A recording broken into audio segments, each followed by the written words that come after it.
It's The World This Week. The World This Week in partnership with The Daily Beast. Craig Kapitas is contributing editor at The Daily Beast. Happy New Year. Happy New Year to you, Francois. Thank you so much. Vivian Waltz, Paris correspondent for Time Magazine.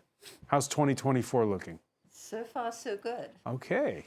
Kedevan Gorgistani is with us here tonight, France 24 International Affairs editor. Hi, Francois. How has the first 12 days gone? Pretty busy, I have to say. Pretty busy. Has it been busy for Ana Navarro Pedro, Paris correspondent for Portuguese media? They've been good so far. Okay. We'll take a leaf out of your book then.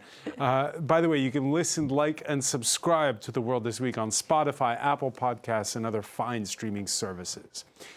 The attacks on commercial shipping off Yemen had gone on for nearly 2 months. Now comes the response, an international coalition led by the US and the UK, hitting, according to the Pentagon, 60 targets in 16 locations, at least 5 killed in Iran-aligned Houthi rebel strongholds. For the U.S. president, a largest so far attack by the Houthis earlier this week that was thwarted was the last straw. There you see the official statement that came out from the White House.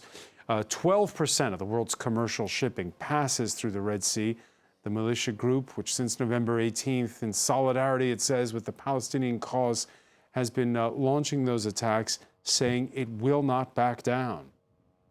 The Yemeni armed forces confirmed that they will continue to prevent Israeli ships going to the ports of occupied Palestine from navigating in the Arab and Red Seas.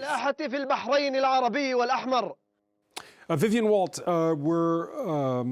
we've been seeing that it's been disrupting shipping. We've been seeing how this has been sort of peripheral issue to the Israel-Gaza war.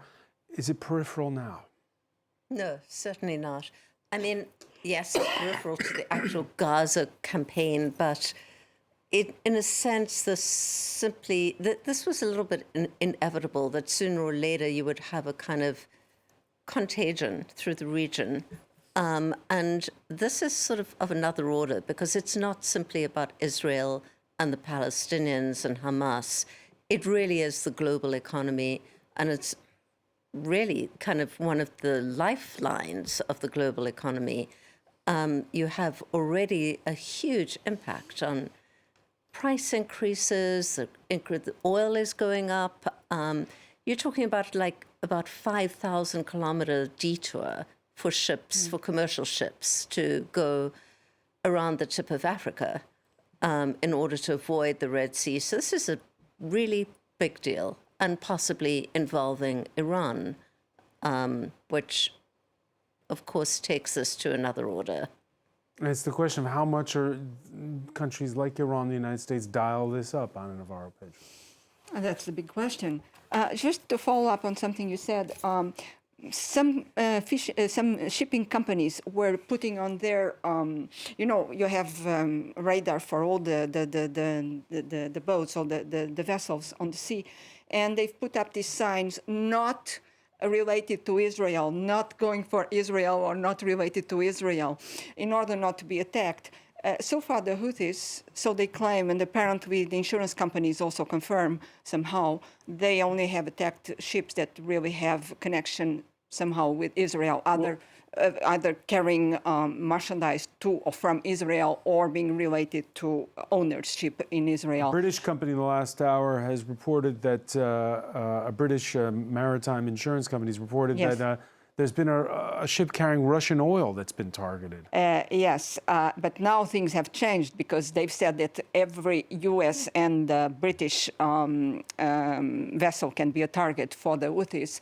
But is Iran really behind everything they are doing? Are they really the ones holding the puppets and pulling the strings? Probably not the whole way. Probably not the whole way. It's too early for us. We are not there. I'm not there, so I'm not interviewing people. And even if I were, I don't think I could have the whole truth. I think none of us could have the whole truth. But I think the situation is a bit more complex than, just putting it in black and white. One side is totally wrong, the other side is totally good. Kedevan, we spoke to one Iran scholar earlier who was saying how, one Yemen scholar earlier, who said that the Houthis do not, in this instance, take their marching orders from Tehran necessarily, and that they've had a long-standing policy of solidarity with the Palestinians and of being very militant about it. Absolutely. And even the Americans sort of tread lightly when it comes to really blaming Iran for those direct attacks. Now, they underlined every time that, yes, the Iranians are the ones delivering those weapons and helping out the Houthis. So in a way, they are responsible and they hold them accountable for what is happening, but they wouldn't say that the Iranians were likely behind the individual strikes. Another thing that was extremely interesting, there was a background call yesterday from White House and Pentagon officials to explain those strikes. And in that explanation, there was quite a bit of effort from the Americans to try to explain that this was not a sort of attack. This was not escalation. They sort of laid out over the past month all of the examples of international warnings to the Houthis to stop attacking ships in the Red Sea, from the UN Security Council to the warning, that statement by a dozen of countries, to the operation in the Red Sea, all of the events where they were telling the Houthis, you need to stop, otherwise there will be consequences, to eventually get to the point where we told them to stop, they didn't, and we retaliated, but they really tried to separate that and to show this as a sort of defense mechanism rather than something where they are trying to escalate what is happening, even though the result might be escalation. Yeah, and we're going to have the UN Security Council talking about it. And countries like Iran itself have had muted reactions, relatively muted, warning that this will only heighten tensions, but not going beyond that. Among those critical of the overnight strikes, NATO member Turkey, whose president denounces what he calls a disproportionate use of force. Ve Yemen Husilerle şu anda By using all of its force, Yemen's Houthis are saying they're giving and will give the necessary response in the region to America and England. They are saying that there is no room for the slightest lethargy here. At the moment, we are receiving different news from very different channels. And we are hearing from various channels that the Houthis are mounting a very successful defense, giving a successful response to America and England. Gerek İngiltere'ye karşı çok başarılı savunmalar yaptığını, başarılı cevaplar verdiğini farklı kanallardan alıyoruz.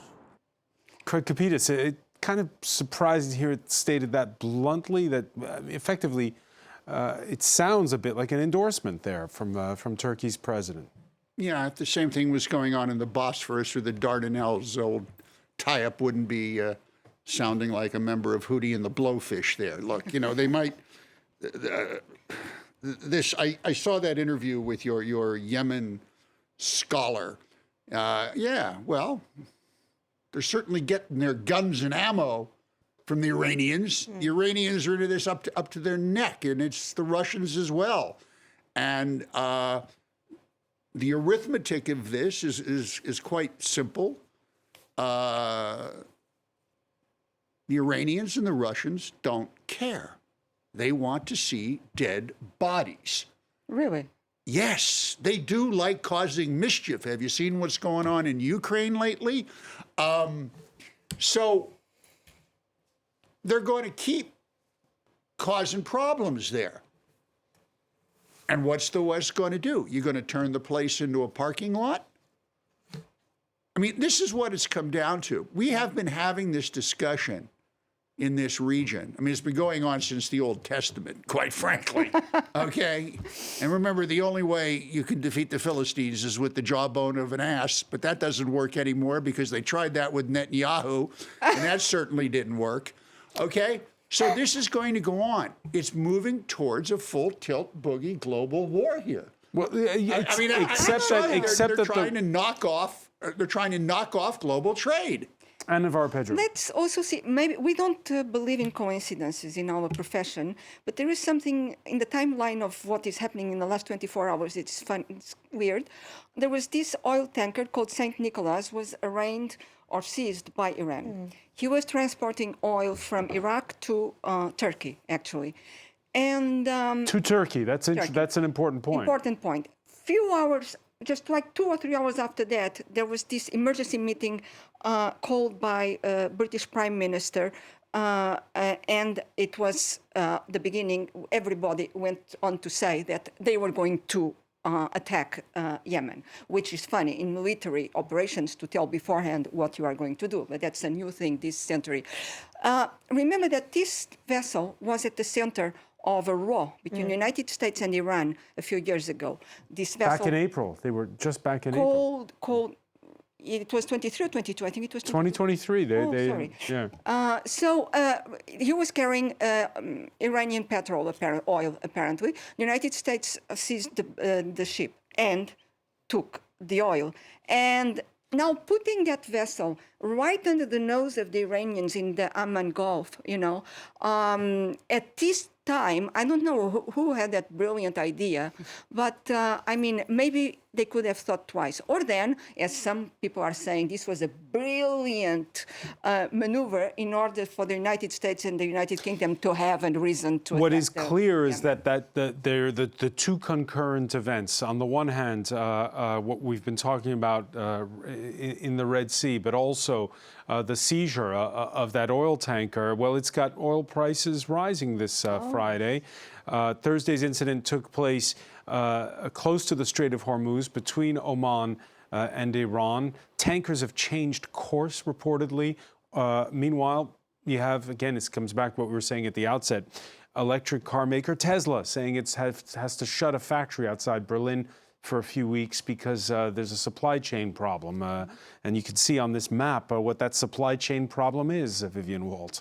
Yeah, absolutely. I mean, you have, this will add weeks to the supply chain of any products, and we get most of them from the source countries there in Asia. But I just wanted to say in that respect, what Craig was saying, I kind of agree that, you don't have to have Iran lobbing missiles for this to be absolutely in Iran's interest. In fact, Iran, I think, is playing it brilliantly. They're supposedly staying out of it, but they have all their well-armed proxies who know exactly what to do. So even without them directing things day by day, they're deeply implicated in all of this. And of course, also have a motivation to see oil prices rise. And there's another Iran-backed group that's been in the headlines this week, this time at Israel's border. Senior Hezbollah commander Wissam Tawil killed in South Lebanon by an Israeli strike. Here you see images of his Tuesday funeral. Tensions there, too, have spiked. Kedevan Gorjestani. Again, there's sort of the hand of Iran each time, but it's not the center, of course, of what the focus is, which is Israel's war with Gaza. No, and I totally agree with what you said, Vivian. The Iranians are involved because they are supporting these groups. So in a way, they are involved, but they are not necessarily as much the puppet masters as some people want to see. They're not directing every single strike. They're not telling every single group what to do, when to do it. And you saw that a little bit in what a Hezbollah leader said in one of his speeches last week, which was that, yes, all these groups were sort of aligned in this axis and linked together in a common sort of goal, but that they were not necessarily coordinated their plans, and they were definitely not giving or taking orders from any of these groups, including Iran. So they're trying to sort of separate each other from these groups, and I don't know if that is the reason, but you also saw something that we've been talking about with the Houthis and the Iranians and the Americans coming from Hezbollah. We've also seen them saying there will be retaliation for killing our members. The consequences will be dire. You're going to see. We haven't really seen a huge change in the level of violence across the border. It got tense in the middle of the week, and now it's... And then it's boiling. But it hasn't fully gone into what they could do, because Hezbollah has plenty of firepower, much more than what they've used so far. So there's also a sort of, we push, we lean back, we push, we lean back. And all of this is sort of, we're looking one side, we were focused on the Israel-Lebanon border, and we sort of lost track a little bit of the Red Sea. And now we're all of a sudden focused on the Red Sea again. Maybe it's going to blow up, flare up somewhere else. Iraq, Syria, we saw some of those strikes there. So there's this sort of, these things pop up. And again, going to the point of the Iranians are sitting there watching and enjoying the sight because, as you said, they're not getting directly involved necessarily, but they're reaping the benefits without having to do much. Craig Kapitas. Only diplomats and journalists can make they're just a little bit pregnant argument and get away with it. Okay, enough of this. The Iranians and the Russians are the dramaturgists in this thing. If the Iranians and the Russians were taken out of the picture on this wouldn't be happening. It would probably be more likely that there'd be some sort of peace and stability in the region. Pax Americana in the region. Well, you know something? The world has always operated on empires.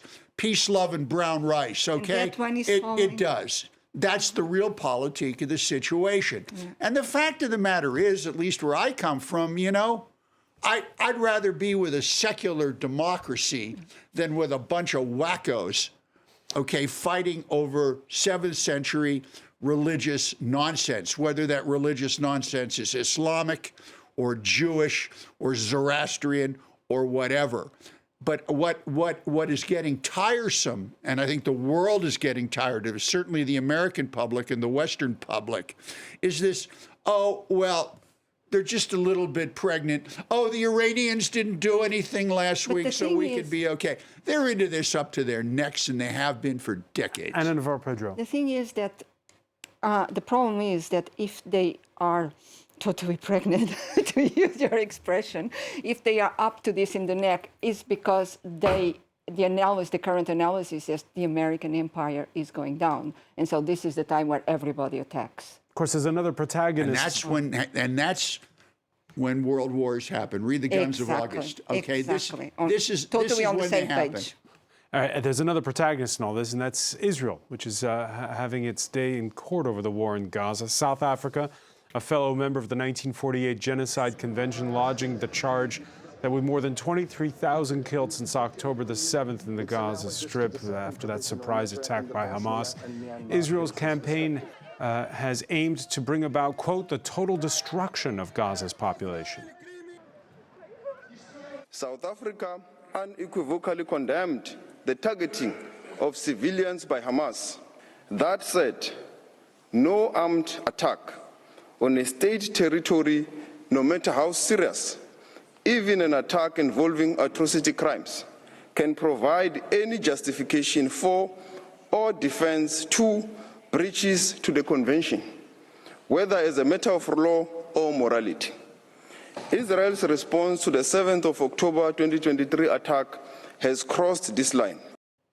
Vivian Waltz, is this a debate society discussion, or does this matter, what's happening before the International Court of Justice? I think in some ways it certainly matters. Firstly, let's just look at the kind of historical, importance of this. You have South Africa, 30 years after the end of apartheid, and it really was forged on a concept of transitional justice, truth and reconciliation. They invented it practically. So for them, it's a really big moment. And if you read the South African papers today, there's just this astonishing amount of national pride at being, at taking this to the International Court of Justice. The real problem, I think, of both sides is proof. And, the Genocide Convention it rests on a principle of intent. And for South Africa, they have to prove that Israel intended genocide, not just that they're killing way more civilians than they ought to do, and that they have extremists in their cabinet that essentially spout genocidal statements. But they have to prove that the military campaign is intended to be a genocidal one. And I think South Africa has an uphill battle trying to prove that. All right. This Friday was Israel's turn to respond. The Deputy Attorney General Gilad Noam acknowledging the tragic consequences for civilians on both sides, but denying intent to kill all the Palestinians and dismissing the failure to address Hamas's own charter, which calls for the destruction of Israel. Ultimately, entertaining the applicant's request will not strengthen the commitment to prevent and punish genocide, but weaken it. It will turn an instrument adopted by the international community to prevent horrors of the kind that shocked the conscience of humanity during the Holocaust into a weapon in the hands of terrorist groups who have no regard for humanity or for the law. And Navar Pedro? I heard, well, today was Israel's turn. There are only 2 days of hearings. There is no contradiction, no justice battle in this. The judges are going to, to think they don't have a timeline, they don't have a deadline to take a decision. There are 15 judges, and they are 5 are from the Security Council and United Nations. So we know them: France, England, United States, China, and Russia. And then we have 10 more. But the thing is, I heard how they constructed their case in the South Africans, and it was not bad at all, because it's the first time jurists are saying, this is the first time there are some proof for the ones who are accusing a country or a government of genocide, that there is some proof of some intent.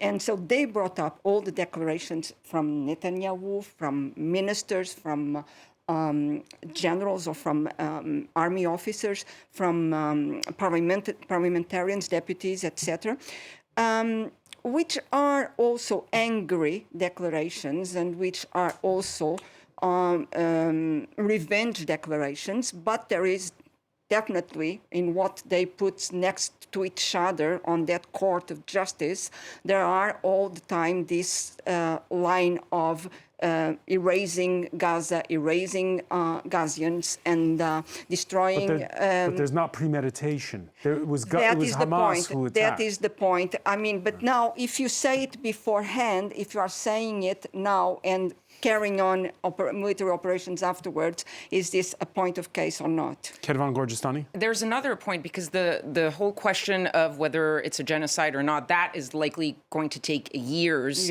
to figure out. But there is an underlying, more concrete and more urgent request that the court will rule on. That is the request by the South Africans to order that Israel immediately halt its operations in Gaza. And that is something that the court has said they will take up and likely will decide in a matter of weeks. Now, symbolically, if they do require Israel to halt their operations, it would be a sort of PR blow, if you will, to the Israelis. But while it is legally binding, there's not really a mechanism to enforce that against the Israelis, except the possibility of UN sanctions, except that takes us back to the UN Security Council, where there is a U.S. veto, and the Americans have been dead set against this whole South African effort at the ICJ, and they are likely to veto any attempt to sanction the Israelis. So symbolically, it would not be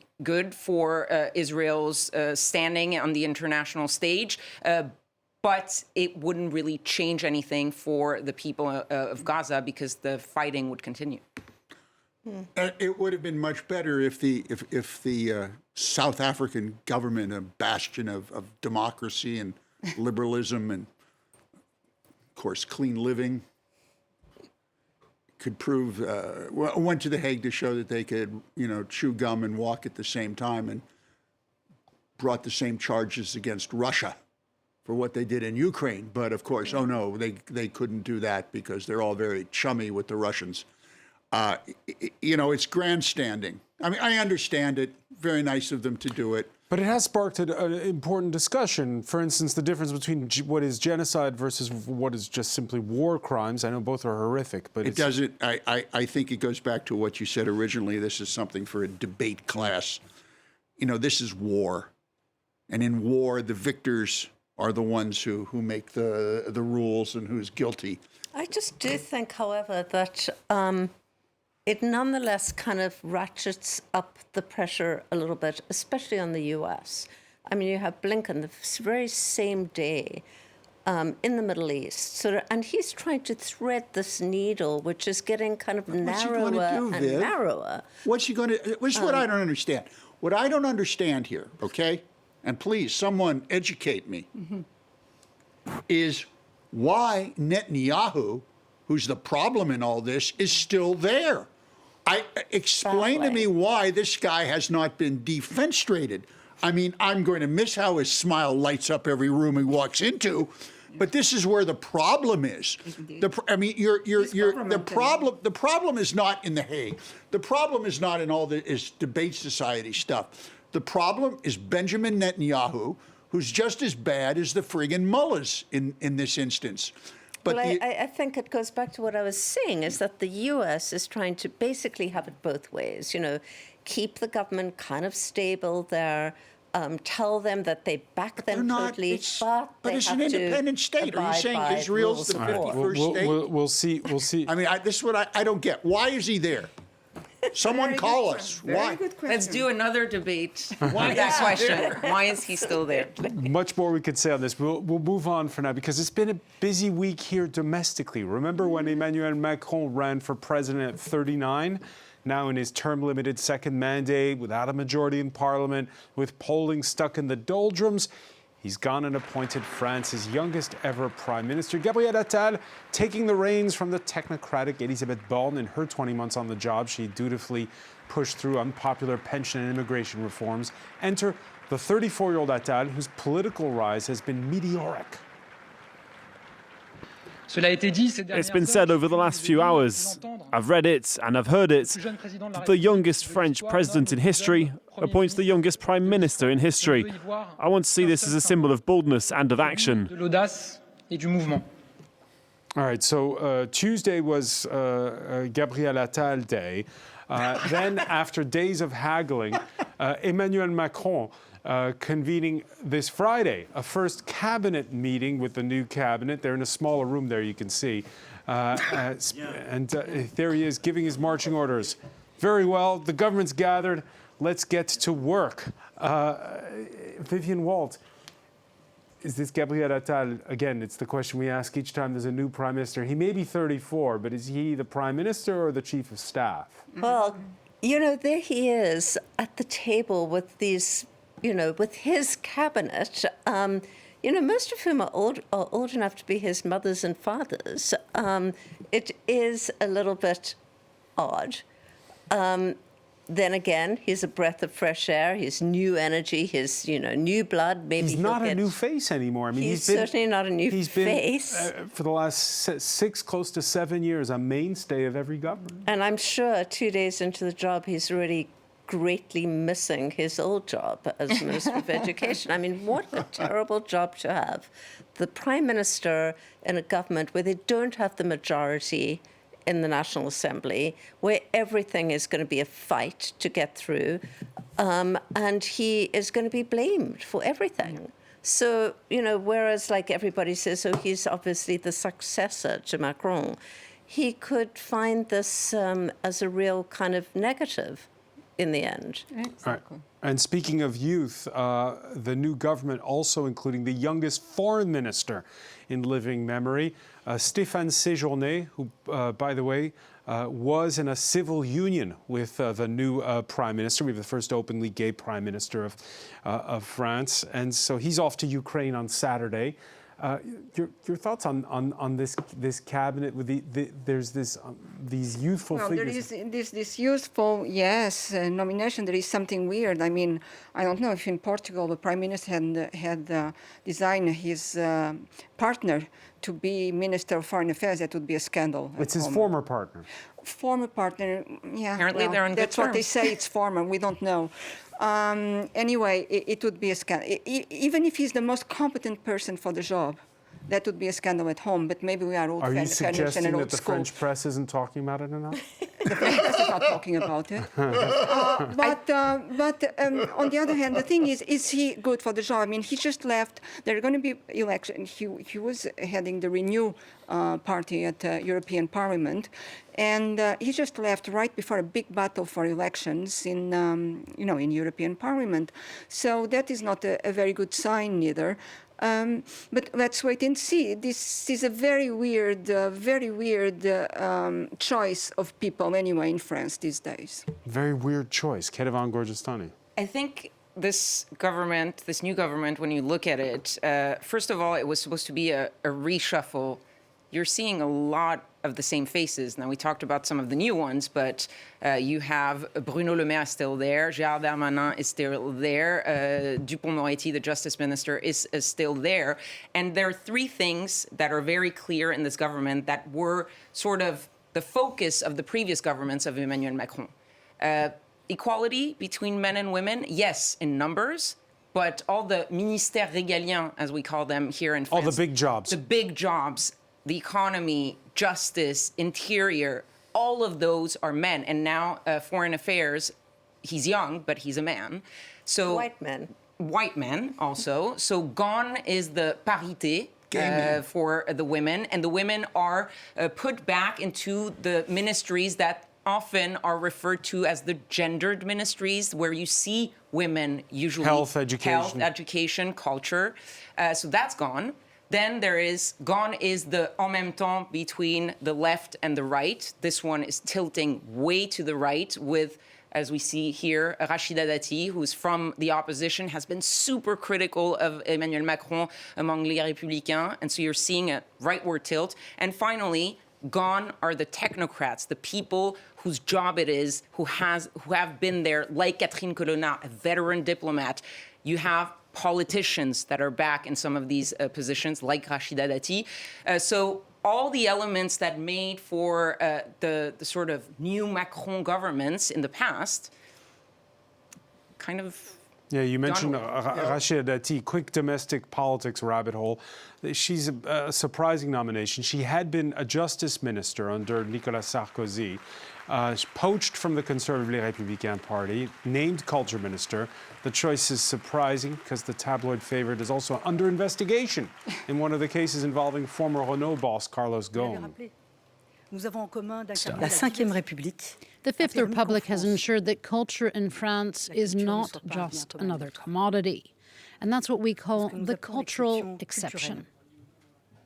Now everyone knows that I like to fight. Don't be scared. She's someone who grabs headlines. She's supposed to run for mayor of Paris in 2026. Well, the thing about Macron and the new mini menu, who I think we should give a chance here, is Macron has always struck me as being very anxious to sit on every chair at the same time, and has not really succeeded in firmly sitting on any of them. He tries to be too many things to too many people. He's young and hip. He's old and fussy. I always remember that incident, which I think always said more about him than any other incident, when that little kid went up to him and called him Manu, and he got really upset. Well, piss off, Macron. I mean, come on. This is the whole thing. So I think we have to give Gabby boy here a chance. And perhaps he can. But what he's going to have to do is overshadow, Macron. And I don't, and the French Imperium doesn't like that. I think, yes, I think you are willing to give Gabriel Attal, a new prime minister, a chance. I don't think Macron is willing to do that. He just cannot do it. It's just not in his temperament. First major speech is by the president, not the prime minister, at the beginning of next week. When a popular anti-corruption crusader was assassinated in Ecuador on the presidential campaign trail, few outside the Americas took notice. Now the whole world paying attention after massive weekend jailbreaks that included the brief takeover of a private television station.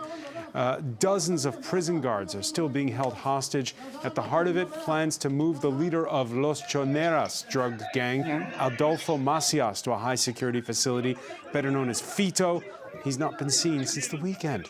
It all started in Ecuador's largest city, Guayaquil. The violence has been across the country, forcing businesses and schools to shut. The newly elected president insists he will not blink, though. Today I present the approved designs for the realization of the detention centers in Pastaza and Santa Elena. This is one more step towards controlling terrorism and organized crime.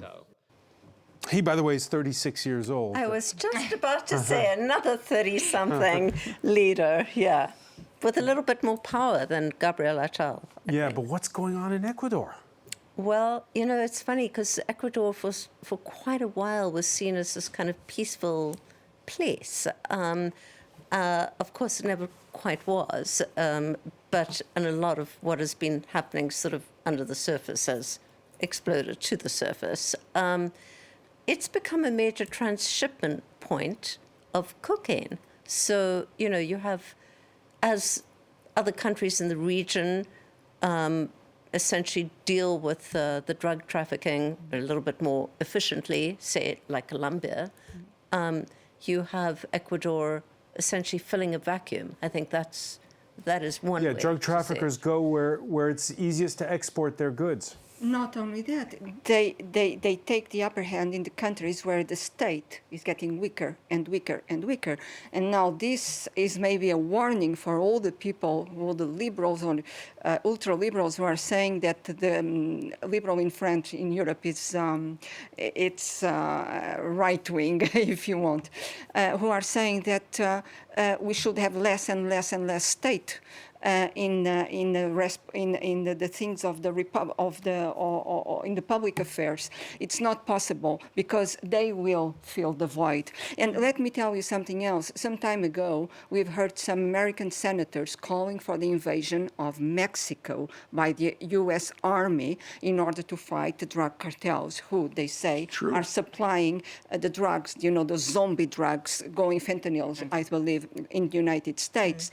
And at the time I spoke with some military from Europe, and they told me, you know, the problem, if they would ever do something so silly, would be not the Mexican army, it would be the gangs, the cartels' armies. They are now trained and disciplined and armed, you know, like state armies. Yeah. Well, we've seen this movie before. Felipe Calderón in Mexico, when he came into office in 2006, said he was going to take on the drug cartels, and there was huge bloodshed across the country. Is President Noboa in Ecuador making the same mistake? He could be. You know, this is Tony Montana country. We have seen this movie many times before. No one's ever been able to control it because the money is just so big. And Anna's right, the amount of weaponry, the sophisticated weaponry these drug cartels have now, and the feckless ability of any government to take these people out, you know, because they act with impunity. This is the whole thing. And the Mexican government has been proven to be corrupt. How many dead journalists have we seen down there who have pointed this out and have ended up under garbage cans on the streets? Perhaps this young guy in Ecuador can do something about it, but he's got to come down hard on these guys. The guns come in, and of course the cocaine goes out to places like the port of Antwerp and to Europe, not just to the United States. That's the thing. I mean, he has to deal with the cartels inside his country, but as you were saying, there is Colombia and Peru just around, and they are the world's largest producer of cocaine, and they want to send that cocaine by the fastest route, and now it's going through Ecuador to go to Europe and to the United States that also consumes a lot of that cocaine. And so you're seeing him trying, I mean, does he have a choice besides saying we're going to crack down and go full force on the cartels? Probably not.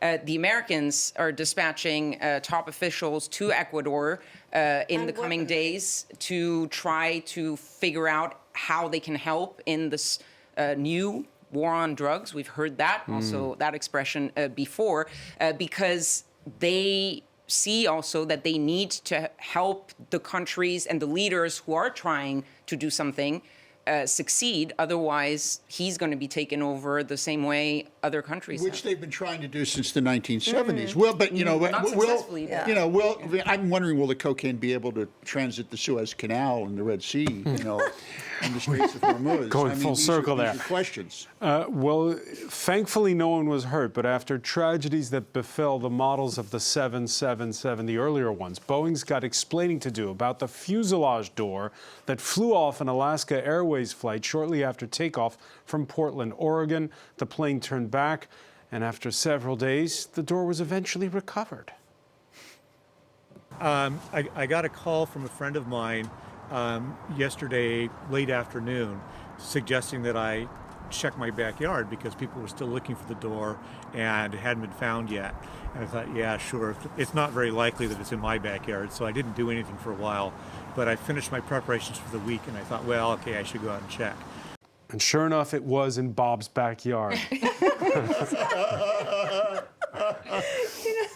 The aviation industry is really pretty bizarre.